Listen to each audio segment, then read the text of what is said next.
The viewpoints expressed on Night Fright are not necessarily those of the host, the staff, the sponsors, or the affiliate stations. Tonight's program may contain graphic themes or images. Viewer discretion is advised.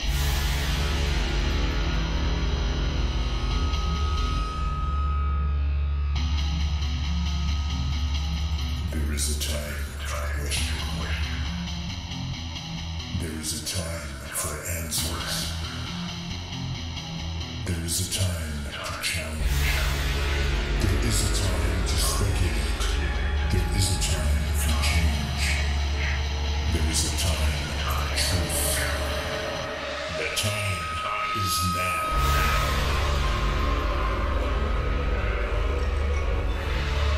Welcome to Night Fright, your place in the dark for paranormal and conspiracy.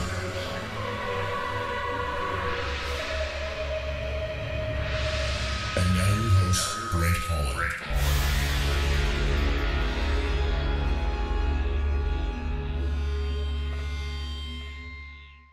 Showtime. Welcome to the show. I'm Brent Holland. Welcome one and all to Night Fright. Thank you for joining us. My guest tonight, Michel Desroachers, a demonologist, and we were just joking about demons, and I guess it's something we shouldn't be making fun of. A little bit late tonight. Forgive me, folks. There was a little bit of a technical hiccup somewhere along the lines with this magnificent thing we call the web. Michel Desroachers, of course, is fans of the show will know she's been on the show many, many times, and it is one treat that we were getting, incredible treat that we've got her tonight, because there was supposed to be another guest on, but they had to cancel, and Michel just stepped up to the plate, a few minutes ago, and she's been so gracious to come on the show. And what can I tell you about Michelle? She runs Burlington Ghost Walk. She runs Casa Loma Ghost Tours. She runs Canada's Most Haunted. She's a demonologist. She's got some great stories for us tonight, folks. And she's my friend. Thank you for coming on the show, Michelle. Oh, thanks for having me. It's always a pleasure. Now, let's jump in right away. A few minutes ago when we spoke off air, you said you were going over some case files. Mm-hmm. And you just nonchalantly said, you know what, Brent, I only take the really bad ones. They're demons. Aren't they all bad? No. I'll clarify a couple things. First, I don't really classify myself as a demonologist. That's lots of schooling, psychology, things like that. I don't quite think I measure up just yet. But I'm a student of demonology more than anything. I think I will probably be a student of the paranormal as long as I live, because there's always so much to learn. In respect to case files, yeah, I get a lot of different groups from everywhere who consult with me, because I don't know. I just do them. They come to me. I put the time into them. I don't mind putting the time into them. They can be very time consuming. Involved in these cases are a lot of other people. It's not just me, depending on, the religious background of the families that I'm dealing with. Sometimes it's a matter of dealing, with their clergy, their belief system. Doctors, if you have to go through the process of elimination, which means, sadly, it's one of those things that you don't like to have to say to people, but, are they on medications? Have they had some kind of psychiatric assessment done? There's a real fine line between, psychiatric, like, let's say, psychosis, schizophrenia, things like that, and alleged demonic hauntings. And with that comes a lot of time and research, and I don't have a lot of time to do them. My schedule doesn't really allow for it, so I have to really pick and choose what I deem are the worst ones. And I get a lot of requests for just regular investigations, and a lot of those I will put off to colleagues, depending on the area that the family is from. So there's really a lot more detail with that. What's a regular investigation for you? What do you just... I have a lot of people who will say, well, I've got something in my house. I'll say, well, do you feel threatened by it? No, I just want to know what it is. Or, no, it seems friendly enough, or things of that nature. They're not looking to get rid of anything. They're just very curious. And I have a lot of colleagues who are very reputable that I'm always happy to extend the people to, because you know what? There's a lot of people that do a lot of great job, and some that not so much. So I have to really, again, use due diligence with that as well, and careful who I put people off to. What makes you step over the line and say, yeah, this is what I'm going to get involved in? There's a real threat to the family here. Can you give us an example? Sure. Children. Children are a big one. I've done a couple of case files where children were involved, and children are pretty honest on average. There are the occasional spinner of tall tales, but you basically have to listen to them, and I know what to look for. I know what not to look for. Whether a family is truly haunted by something malevolent or infested by what maybe their religion states as demonic, because again, depending on what kind of a religious background I'm dealing with, I've got diehard ufology people that I've worked with, and they're aliens. And I'm telling you, they've got me convinced in some senses. So I'm really open-minded about that. So I really try my darndest to research and listen and read between the lines. And children sometimes will come out with things just off the cuff, and I'm like, okay, well, that's interesting. Can you think of one off the top of your head that comes to mind? A case or yeah, something you can talk about with a case with children. I did work a case a few years ago, and a little boy had basically, I think we've talked about this one before, it was really, really detailed, and it went on for almost a year. And a little boy was seeing something, and it was basically shape-shifting and things of that nature. And upon researching it and bringing in different mediums and them all picking up on the same thing, it was something that I felt required my attention. And luckily, it was very close to me. It was literally 10 minutes away. So I was able to give it like tons of my attention, almost 24/7. So, and how did it resolve, or did it? It did. Thank Over God. a period of a year. And again, a lot of researching and having other children come into the house and seeing the same thing. I mean, I literally got called over there one night, and I had this little guest who was visiting latch onto my leg and not let go, and pointing under the table and describing to me what she saw, and I'm trying to shake off this little 4-year-old, and it was interesting. So that kind of makes you realize, yeah, it might be something of interest. But the religious background of the family was Christian. So I reached out to a friend of mine who was a minister in North Carolina, and he had people that he dealt with in their congregation being Christian, that these people travel the world. And they did what they call exorcisms. We might call them more of a clearing here.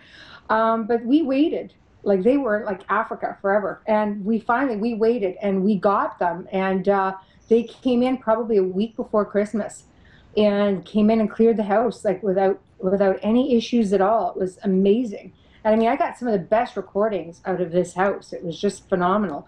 But again, it was how I always say, I'm a student. This woman came in, this couple from this group, and she started speaking in tongues, as they call it.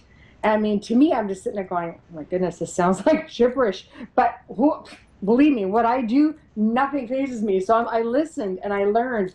And she was also a medium. And she pegged off things that had been going on in the house that we, over the course of a year, had discovered.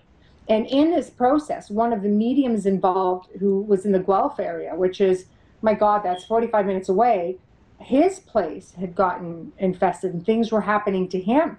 And we had to investigate his house to make sure it was the same sort of energy. And she knocked them both off, never stepped foot in the other one. And don't ask me how, don't pretend to know how. It was free of charge, to myself, to the homeowners. And as long as it works, as long as it's something positive, I'm all for it. I don't pretend to be the know-all, end-all of everything going on. It's just like, whatever it was, that place went quiet. You mentioned that the kids were describing Mm-hmm. what they were seeing to you. How did they describe it? And was it a familiar beast, if you will? At one point, he was, at the time he was 4, and he would say, well, it's looking like a snake this time. And he said something that looked like a dinosaur, which was more of a reptile sort of thing. That seemed to be the norm. And the little girl had come at one point, and she basically said, mention horns and that sort of thing. So I was kind of like, all right. I never asked the kids to get graphic at all. I never asked them questions. I allowed them just to say what they wanted to say. I didn't want them being fearful. There's no reason for children to be brought into that. It's just a matter of listening. And it's my job to sit there and take of it what I will, or what is there, without probing and without causing any kind of stress to the family, especially to the children. When did you realize these kids were being threatened by something more than just a ghost, just a typical entity? It was a long haul in. I mean, our first night there, we saw things going on, doors opening and drawers and things like that. One of the mediums claimed to have been channeled. This amazes me, Michelle, because you just brush it off so nonchalantly, like it's everyday occurrences. And if something like that were to happen to me, I grew up with one, myself. So I kind of know some of the signs to look for. I dated a couple of ones, I think, once. Anyways, but that's for another story. Actually, I think one still parks her broom outside somewhere. I'm just teasing. Sorry to interrupt you. Go ahead. Going back to that earlier conversation, isn't it? Basically, we pulled out some recordings. A lot of phantom sounds, chains being dragged across a wooden floor, but it was on carpet, which is where the recorder was. We had stuff in the basement, we're talking concrete, and we could hear something walking around. And again, not reading into it because it's just phantom noises, whether it's residual or whether it's occurring, but something was playing with the recorder. It sounded like something was walking, again, on hardwood floors, but we're in a basement. But the kicker was the growling. Grumbling and growling. And I kind of thought, well, heck, there's something that requires a little bit of... heck! Yeah, what the heck, wasn't quite my words, but it's like, yeah, it was interesting. And that piqued enough of my curiosity to want to move forward. So basically, it was just a matter of setting up a lot of recorders and things of that nature. Because unfortunately, to try to go to any religious organization, the Catholics they're pretty strict, but most of the religious organizations are. You're not just going to go in there and say, hey, they'll happily come and bless the house for you. I've done a case where a priest was happy that he went every day because it made the homeowner feel really good, and it took that long to give her enough confidence, to feel like she wanted to fight back. But you try to get as much evidence as possible. I mean, let's face it. I mean, unless it materializes in front of you, or smacks you upside the head in front of a camera, or something. I mean, I know. Don't say that. I'm looking over my shoulder, folks. It's all hypothetical at this point. Just don't tell me, Brent. By the way, that thing you were talking about is leaning over you right now. Just don't tell me that one. Shadow people. Yeah. So it's a lot of work. There's a movie out right now called Annabelle. Can you tell us your experience with Annabelle? I thought Annabelle was very exceptional, personally. The movie or the doll itself? The doll. I should give a little bit of background, I guess, here. Folks, Annabelle is this story about a doll that has become possessed by an evil demon, if you will. And it actually exists. It's a true story, based on a true story. Whether or not it's possessed or not, I'll leave that up to you, as always. But Ed and Lorraine Warren have this doll in a case in their museum, I guess, for lack of a better way of putting it. Mm-hmm. And Michelle Desroachers, our guest tonight, has actually come in contact with that doll. And I'll let you continue from there because I think I'm going to get the holy water out tonight. Come on, I'm a good time on the show. I'm entertaining. I'm not spooky and scary. I went and Lorraine and her son-in-law Tony Spera put on a really great event called Warrenology. And I'd had a standing invitation for quite some time. Scheduling made it very, very difficult. So they were kind enough to let me know before they posted the event when the next events were coming. And I dove on one. I said, I'm coming to this one. It's a great thing, a great, great event. You go to Lorraine's place, you visit the museum, you go for this outstanding Italian dinner. You get to go to the cemetery where Ed is actually buried. You can listen to the stories in respects to that area. Phenomenal. Had a blast. They treated me like royalty, and it's definitely something I'll do again. So apparently I have this thing that I do that I never realized that I did. But whenever energies, like strong enough energies around, I tend to hum a little bit. So I never really paid attention to the people around me who work with me go, why are you humming? I'm like, well, I'm not humming. Yeah, you're humming. That means something's around. You only hum when something's around. It's like, oh, who knew? So it's like a little red light going off. Warning, warning. Built-in EMF, But anyway, so I went with some friends, and I ended up going down into the museum, and all of a sudden, apparently, the humming starts, but you feel it as soon as you go down there. It's just unbelievable. There is a priest who goes there every day to bless the museum. Every day. Yeah. Wow. And you're an empath. You've told me that. Yeah, I have had more people call me a medium than I call myself, but I feel things, I can see things, I can sometimes hear things. So, were you able to focus and feel any type of energy emanating from the doll itself? Oh, yeah, she's behind glass because apparently, allegedly, she's like killed or almost killed like 2 people since being in the museum. So, yeah, a little scary.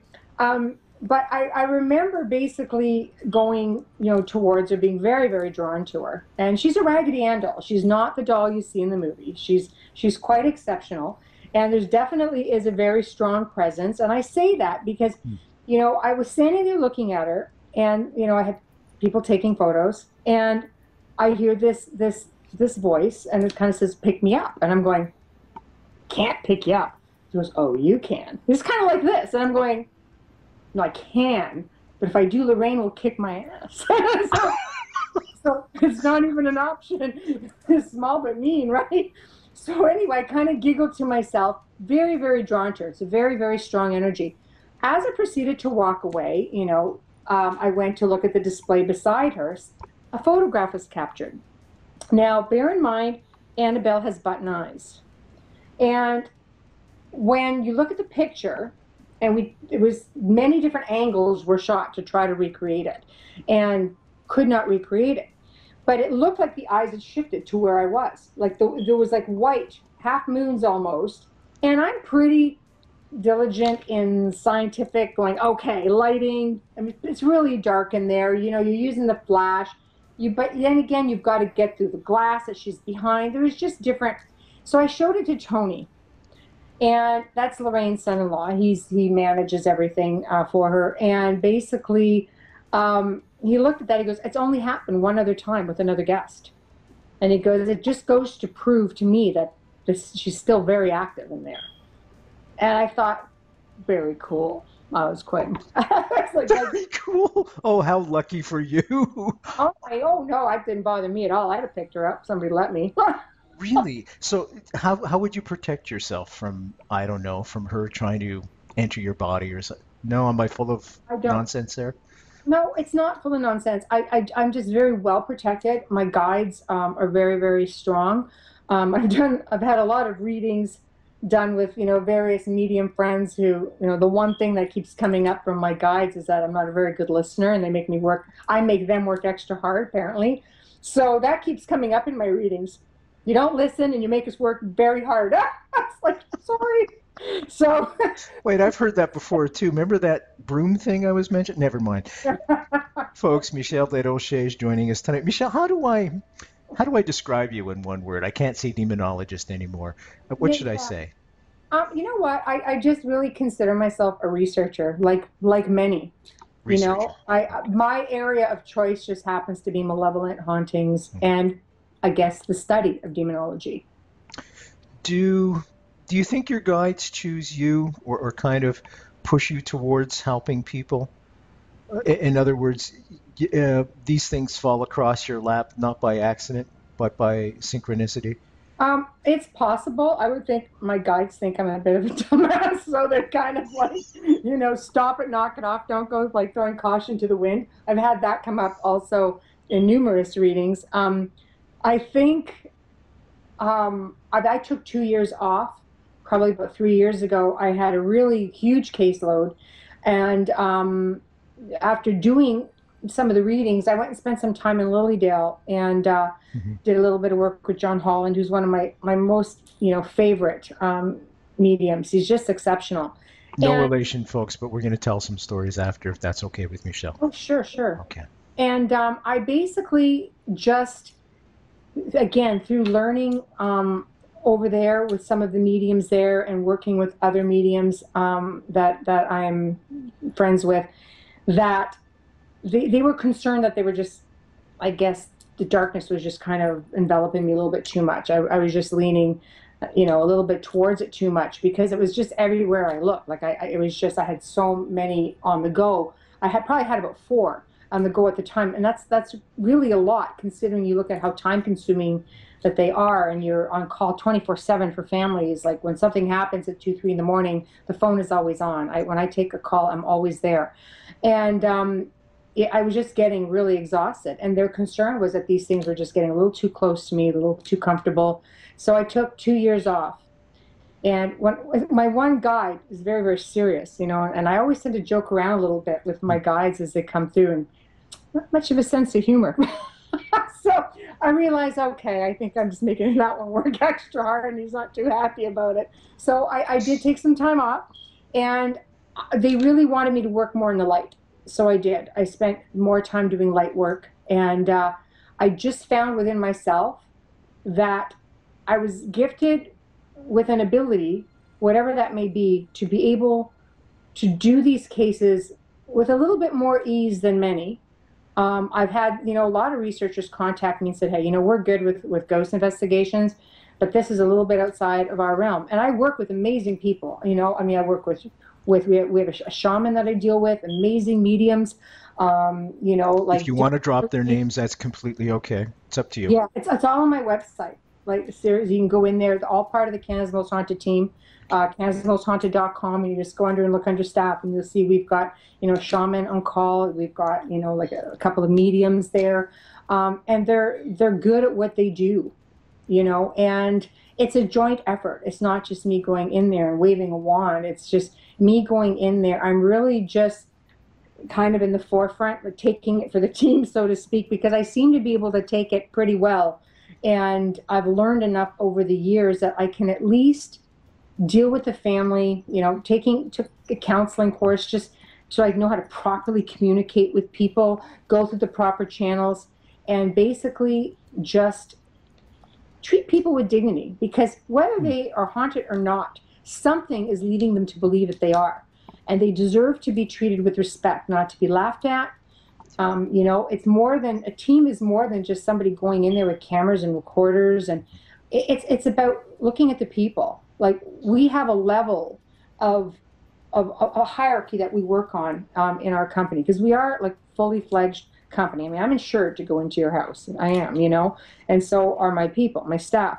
But I mean, the number one most important thing is the family. And then it's the location. It's privacy all the way. Always has been.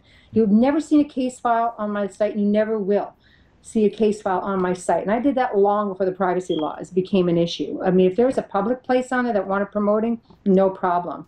But, you know, it's always the client, it's the location, then it's the spirit people. Treat them with respect. I don't go in there, demand you to show yourself and all this nonsense. I don't do it, you know. Then, of course, it's our own, you know, security. Once we've abided by that, we make sure that we're safe within ourselves. We go in there with that mindset. But, I mean, we're kind of last on the list, is why I put it at number 4. And number 5 is the evidence. If we could abide by everything else, and at the end of it all, come out with something good for us. It's not research and evidence first and everything else.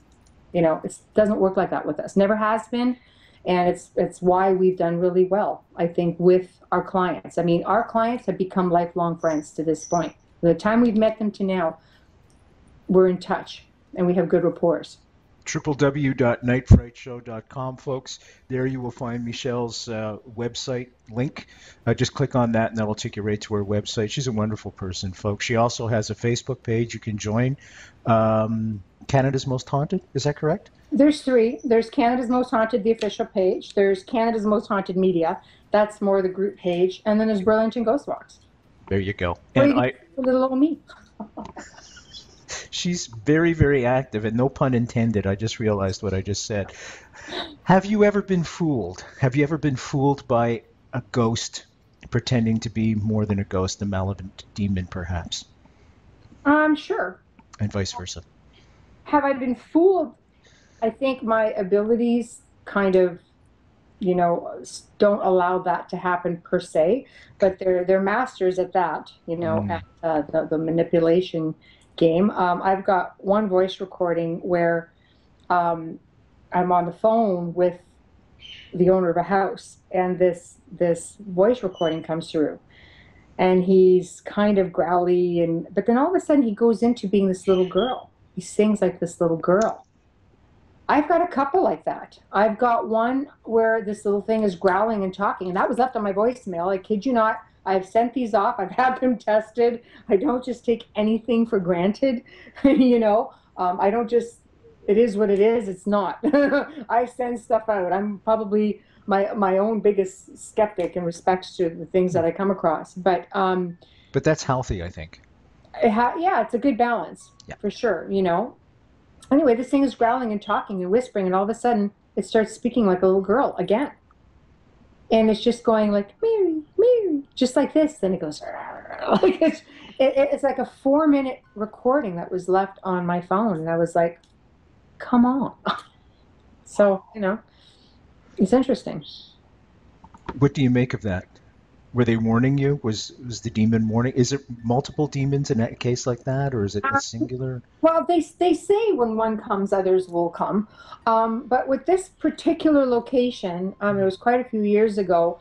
It was notorious for 2, but there was one there that was just a little bit more active and somehow seemed to be able to cut in on phone lines and such. I mean, I wasn't the only one that got messages from it, thankfully. You know, you like to think that, you know, other people are having the experience as part of the research. It makes it that much more interesting. And somehow just able to tap into phone lines, which they're known to do.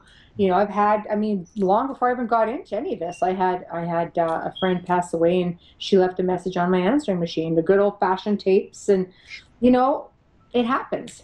So what did she say? Well, basically she had been sick she ended up with cancer, but in all this, she had water that was in the sac around her heart. So when she spoke, it was kind of like this, you know, like the smothering, Sure. Had a hard time breathing. And ironically, on the voicemail message, she always used to call my cats fellas all the time. Anyway, she came through, and you could hear where she was channeling through on a radio frequency, which hence the ghost box theory, I guess, because I could hear faint radio in the background, and it was one of those old tape machines, Sure. like answering machines, and you could hear it going beep, and she would channel, and beep, you'd hear the radio in the background, and all of a sudden you'd hear in that raspy voice, all it said was, hello, fellas, just like that. And it was the cats, because she always used to call the cats that. You know, and she'd come over, and she, you know, and she was only 51 years old, so she didn't have a raspy old voice to start with. And it was interesting. And the key was her husband, the biggest skeptic about all this. She was real spiritual, and she had always said, every one of us goes first, comes back and leaves and finds a way to communicate with the other. This is long before, like I said, I became heavy into the research. And I went, well, it'll, you know, she goes, it'll be me first because I'm older. I went, no, you know, don't be like that. That's silly. And it was, and she came through. But when I played it for her husband, who didn't believe in any of it, he broke into tears and he goes, yep, that's her. I think it was a message for everybody to let everybody know that she was okay. Yep. there had been sightings of her. Her sons had caught sightings of her, a week after she had passed at their homes and things like that. So it was really kind of interesting. But I'm glad that she gave me something. I have it to this day. That was something I could carry with me for a long time, other than just a mental visual. Right? That's a nice gift. Why is that so common, Michelle? You hear that often when somebody has passed away, a family member's passed away. There's visitations, if you will, after. I guess it depends, again, on your religious background. The theory, it's all theory at this point, but there's a theory that some spirits remain behind for anywhere from 14 to 30 days, depending on what your religious belief system is. And they were Catholic, and that seems to be about the norm for that. And she just basically, she died very, very suddenly. She went into the hospital to have this fluid drained from around her heart to help her breathe. She had pneumonia. But by opening her up, she had been in a 10-year remission from cancer. By opening her up, the cancer, boom, within 2 days, she had passed. And she was unconscious the whole time. So when that happened, she never regained consciousness. She would just kind of mutter back and forth. And maybe it was just her wanting to say her goodbyes because there was no opportunity. In 2 days, it was like, boom, this happened, boom, gone. That's it. So they usually not all have reasons, but sometimes it is for a reason such as that. I'm wondering, all your dealings with things like this and your dealings with the children, does that ever shake your foundation of faith? I'm very spiritual. I don't believe per se in any specific religion. I believe in the powers that be, of course. I believe in a greater something. None of us will know really until we get there. We can all just kind of assume at this point.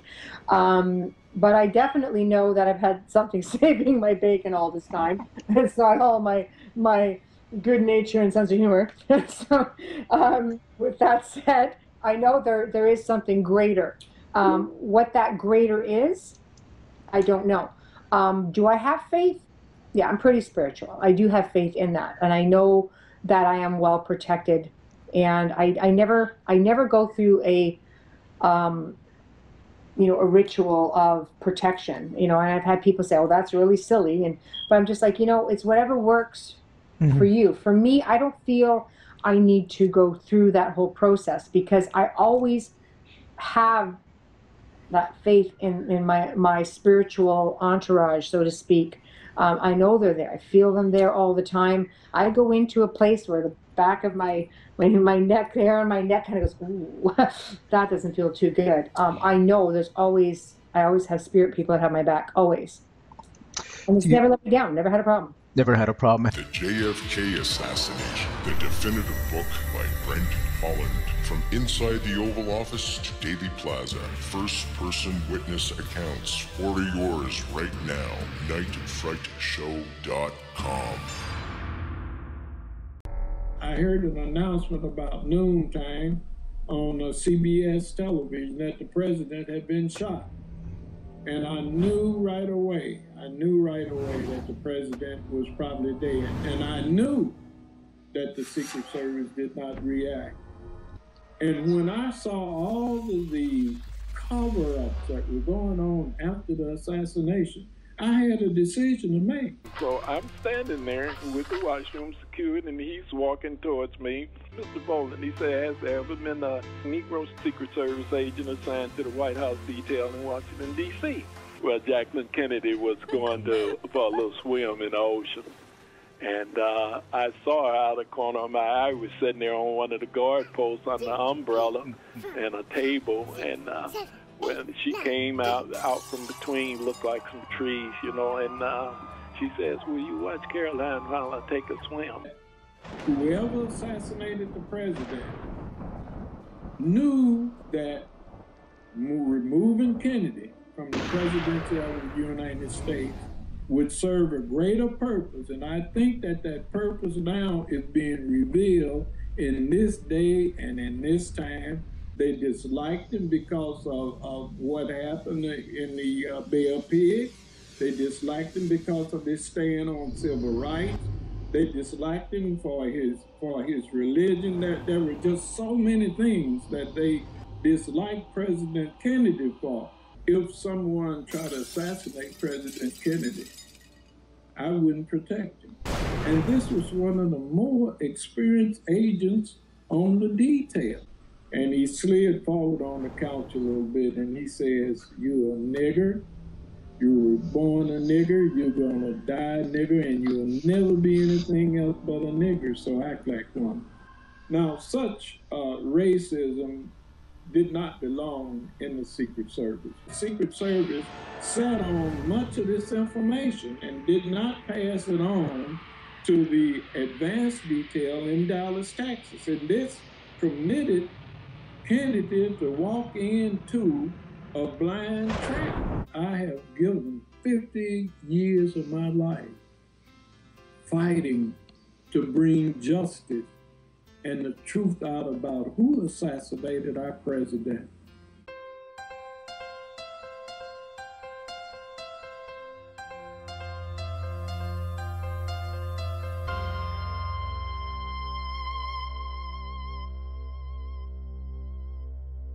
How many guides do you have around? And folks, when I say guides, I'm talking about a spiritual guide, of course. Yeah. Do we all have them, by the way? Everybody's got spirit guides, sure. You know, Okay. as many as I've been told, I have as many as 6.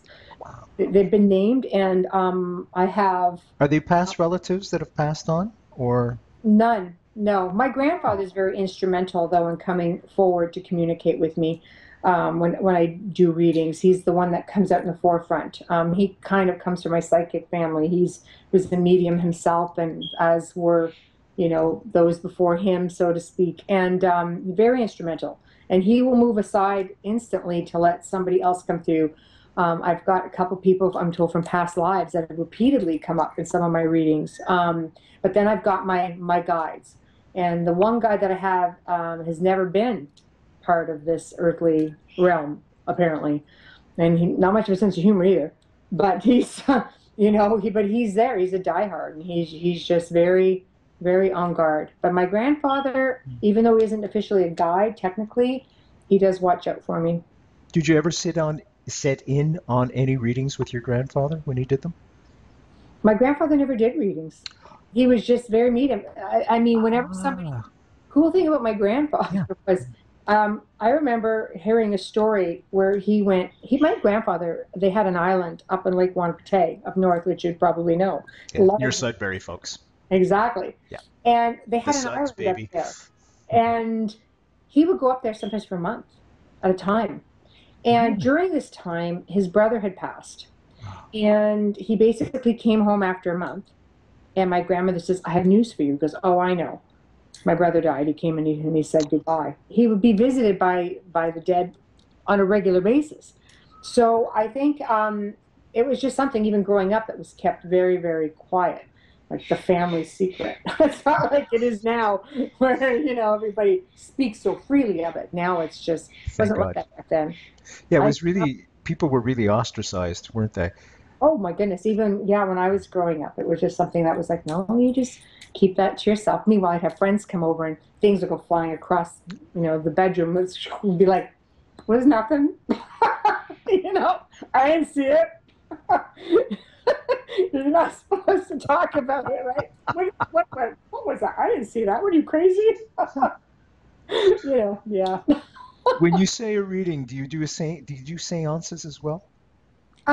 Yeah, I don't really. Is that different? Yeah, you know, it is and it isn't. I personally won't do readings. I had a really bad experience when I was about 18. What happened? And very heightened. And, you know, my best friend at the time comes up to me and says, "I want to know if my boyfriend's cheating on me." Yeah. I don't even have to read. I just know. Yes. Yeah. No couth. You know, just did not have the proper communication skills. It was just your best friend asks you, you know, you out with it, right? Well, she tried to take her own life. Oh, and my God. That disturbed me a lot. I kind of grew up more, like I was 18, I kind of went on, you know, 25 at that point and went, okay, this is not something I ever want to ever be responsible for again. So when I do read, Now I do it if I'm doing like a bereavement thing. I'll do like bereavement counseling. I never charge for my services, anything like that. Wow. It just seems to be a knack that I can do. And if people need me and they want to talk with me, I will do it, and then I can somehow bring them together. And I've done that many times. Do you mean I'll do it if channeling I'm somebody filming. from the other side through yourself? I don't channel at all. No, I don't believe in channeling per se. At least it's not for me. I'm not going to ostracize anybody who does it. For me, it's a form of possession of sorts. And the kind of things that like to come around me would be a bad idea. So, yeah. So I don't do that at all. When I do a communication, it's just like if there's somebody there with a message for you, I will ask you if you want that message. And if you want it, I will relay it to you. And otherwise, that's where it goes. If I'm doing filming, I'll do things like that. I will peg off what I feel. Seances are fun. If I do events, I get asked to do a lot of events, and I will go to a haunted location and I will kind of lead a seance, and I'll sometimes do it with other people, or sometimes, I like to kind of play with technology a little bit. As funny as I am about some pieces, I really am a fan, of the ghost box. I love it. For me, I've had readings done for me by a friend of mine, Christopher Moon, who's done it. For the novices out there, can you describe what the ghost box is? It was initially invented by Nikola Tesla. What it does is it works on an AM radio frequency, and now AM and FM. It went on to be, I guess improved on by Thomas Edison, who apparently wanted to speak with his deceased mother.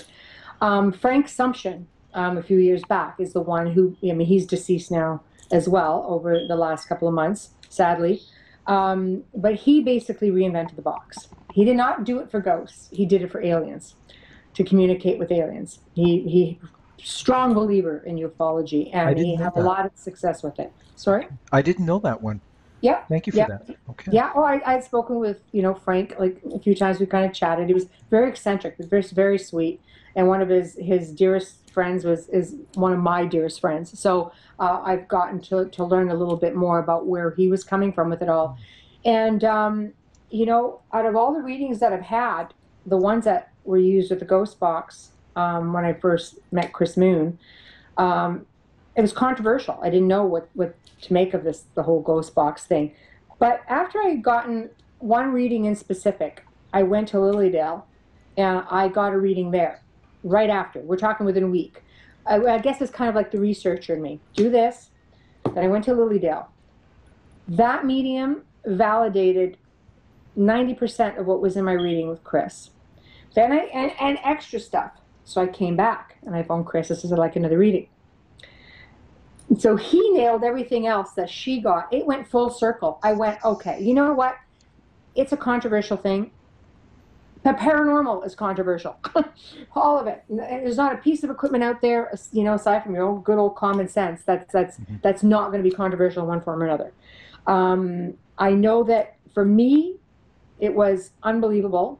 I have used it for fun with people. Again, I don't charge for what I do, and I always let people know, this is a fun thing. If you get something out of it, great.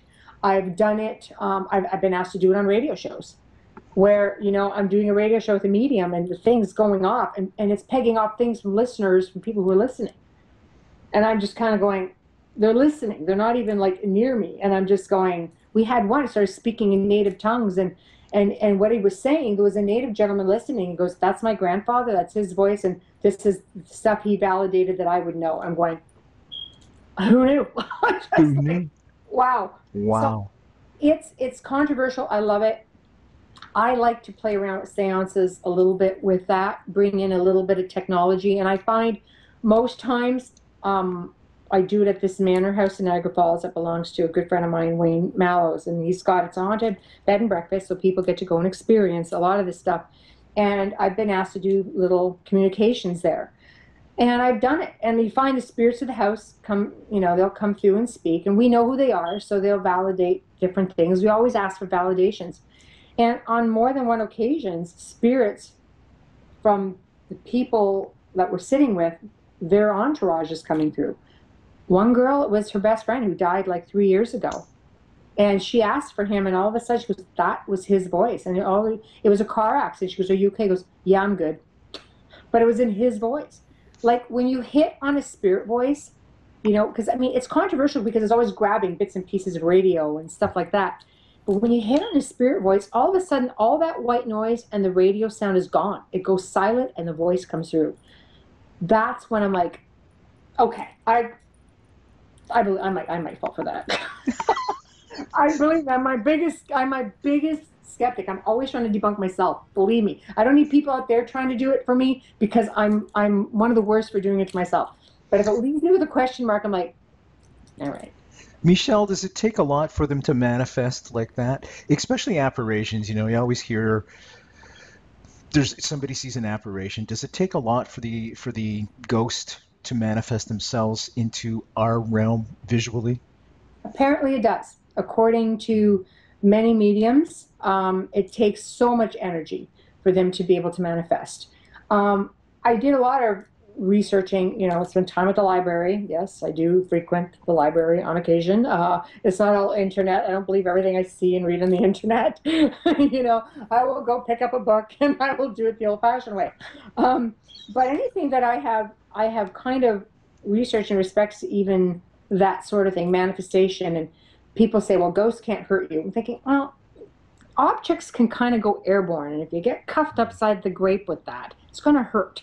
And if there's nothing on the other end of it, you got to ask yourself, maybe, you know, maybe ghosts can hurt. You know, that's that controversial thing again. You know, people are like, oh, they can't hurt you. Yeah, I don't know. That candle comes flying at your head. You might think twice about that.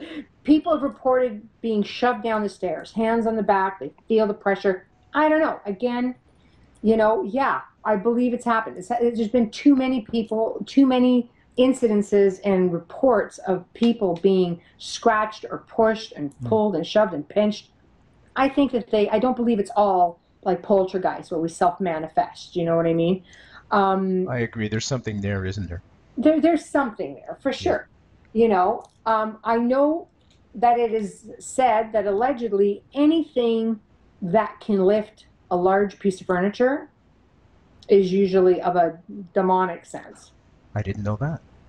Yeah, I found that out a few years ago, and I started coming across that a little bit more, reading other people's books and so on. And large objects, apparently just a normal spirit individual will not have that kind of energy. It takes everything just to manifest. But apparently, the demonic, or what we deem as the demonic, are the ones that have enough energy to move these large pieces of furniture. While we're on the subject of demons, the Pope has come out several weeks ago and said that evil is on the rise, and it's very real. And he's even investing more into courses for priests to become exorcists. Did you read about that? Did you hear about that? Not recently. I know when they built the Exorcism Center a few years ago, at that point they were already 2 years behind. There's an exorcism center? I didn't know that. Yeah, at the Vatican. Yeah, where you go, it's where priests go and they learn how to become exorcists.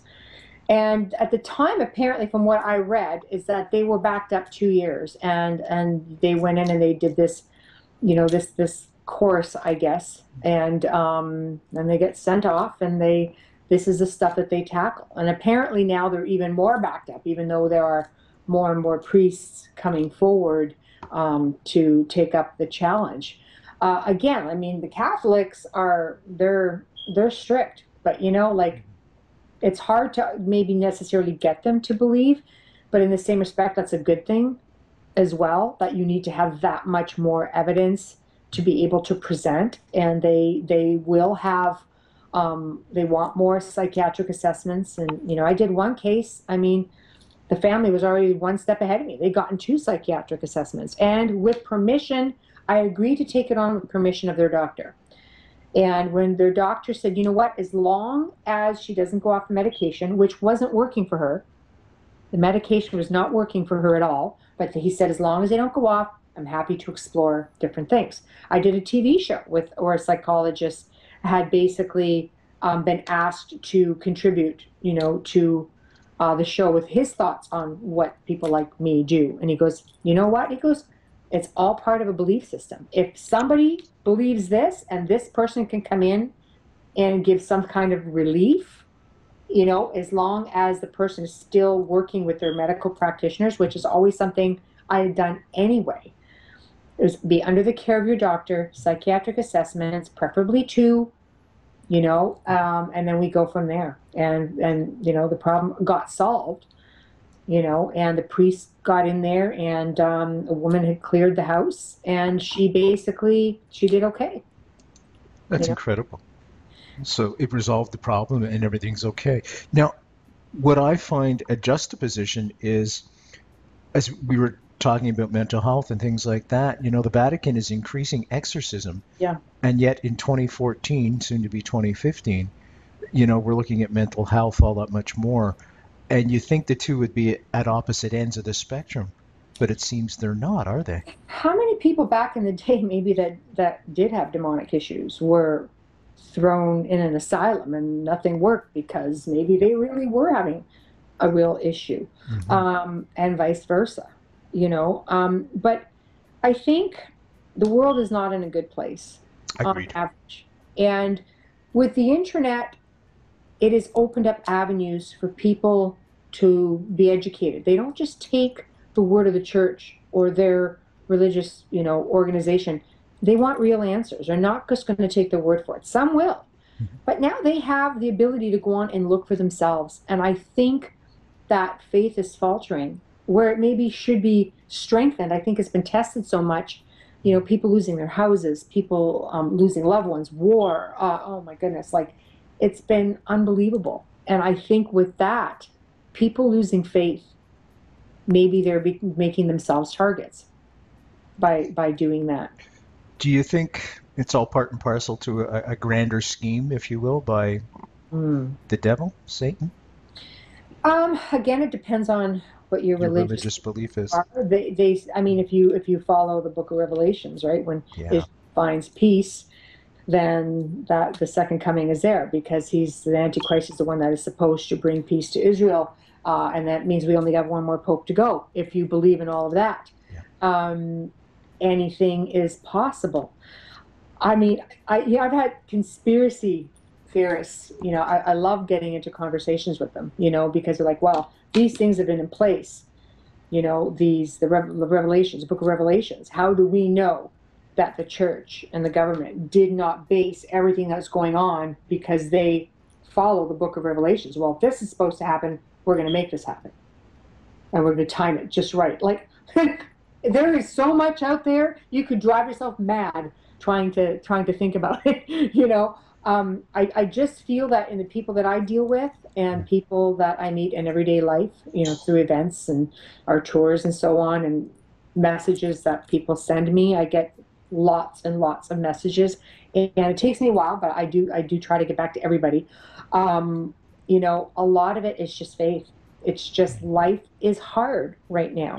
Inflation is up, wages are down, some people aren't working. It's just everyday life that people just, whether they're losing faith and don't care, it's really hard to say. And it's sad in a way.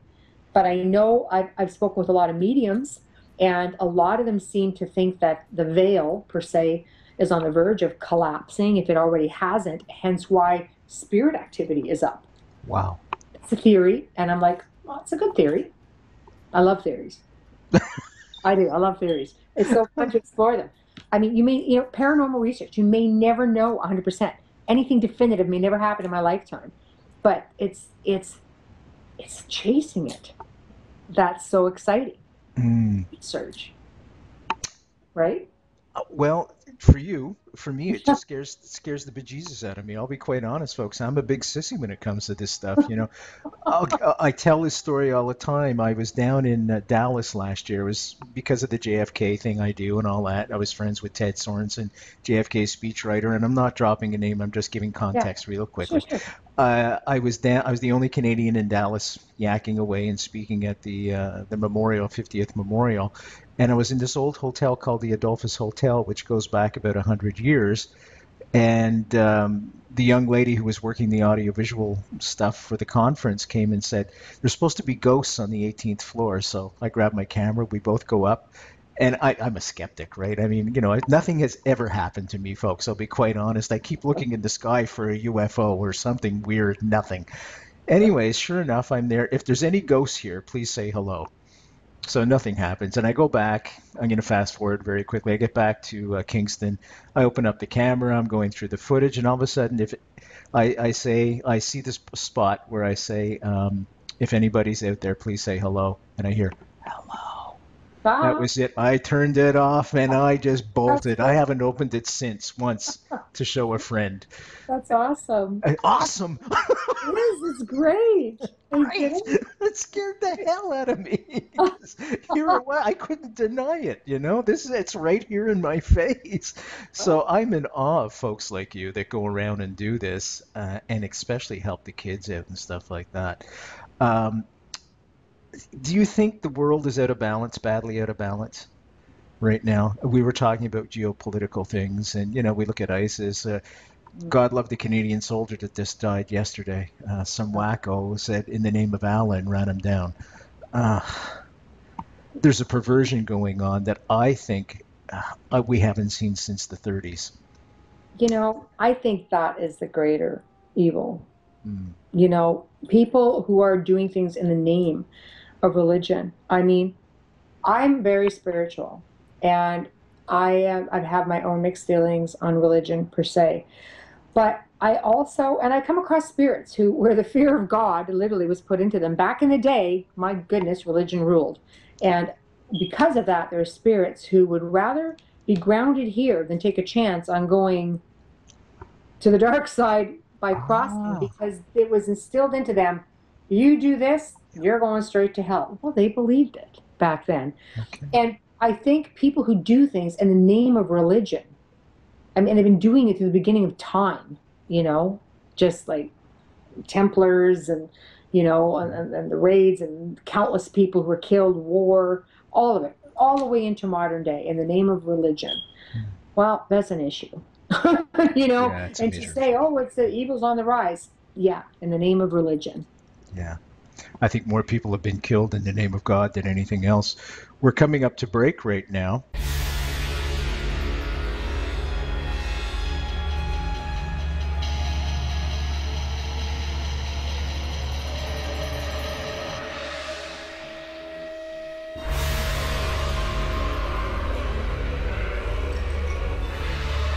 You're listening to Night Fright and your host, Brent Holland. The time is now. Your voice in the dark for paranormal and conspiracy